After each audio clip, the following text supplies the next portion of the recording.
Chers amis, chers électeurs européens, chers citoyens européens, vous exposez en 2 minutes que nous vivons un moment historique. Et nous avons vécu un moment historique hier avec la visite de M. Tsipras.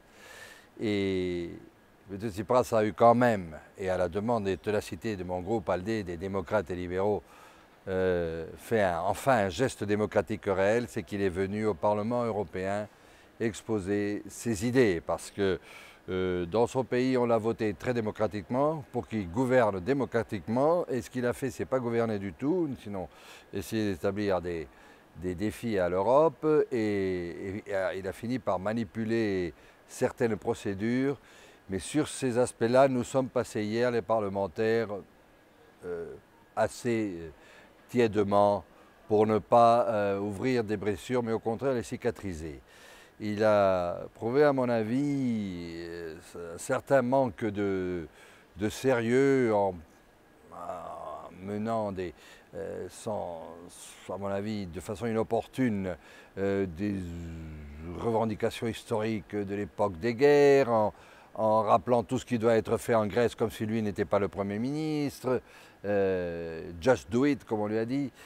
Et espérons que sa sincérité soit mise à l'épreuve d'une façon profitable pour le peuple grec et pour l'Europe. Ce que nous avons dit, les parlementaires en gros, mis les extrémistes à part, qui sont les seuls qui l'ont applaudi et qui sont les seuls qui voient la marche démocratique et les procédures démocratiques comme lui. C'est M. Nigel Farage, par exemple, et Mme Marine Le Pen, pour que nous prenions tous des références. Mais ce que le Parlement lui a dit en gros, c'est que c'est le temps de se mettre à la tâche. Personne ne veut la Grèce hors de l'euro. La Grèce, c'est l'Europe. Ça ne se discute pas. Nous ne parlons pas dehors de l'Europe, nous parlons dehors de l'euro. Et personne, surtout, ne veut des misères ou plus de misère au peuple grec. Nous ne parlons pas là de gouvernement ni d'oligarchie.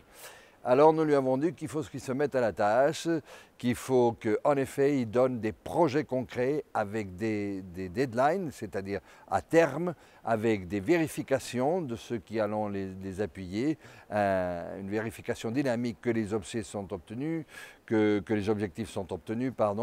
parce que c'est de ça qu'il s'agit. C'est-à-dire on doit l'aider, on doit aider le peuple grec, mais sur des actions concrètes. Pas donner l'argent plus à un gouvernement n'importe comment, etc.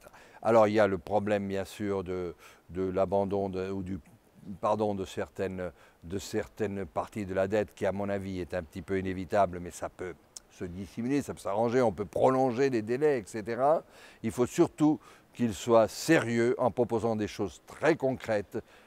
La réduction de l'administration, une nouvelle taxation, en particulier un nouvel système fiscal qui aille chercher les riches, parce qu'il y en a beaucoup aussi. En Grèce, le système bancaire doit être réformé dans la profondeur, etc.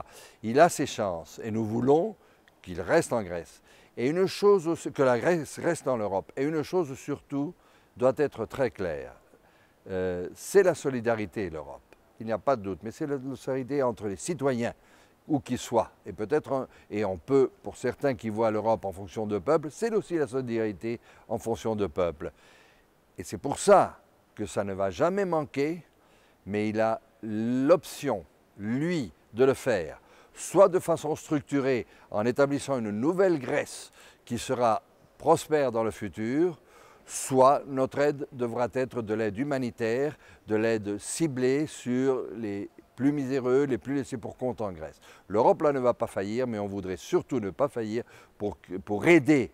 C'est pas ça créer une nouvelle Grèce dont lui rêve, puisqu'il le dit, mais de façon effective, de façon rigoureuse, de façon sûrement très démocratique, mais sans promettre ce que l'on ne peut pas accomplir, ni espérer que les choses s'arrangent en 2 jours. À la prochaine.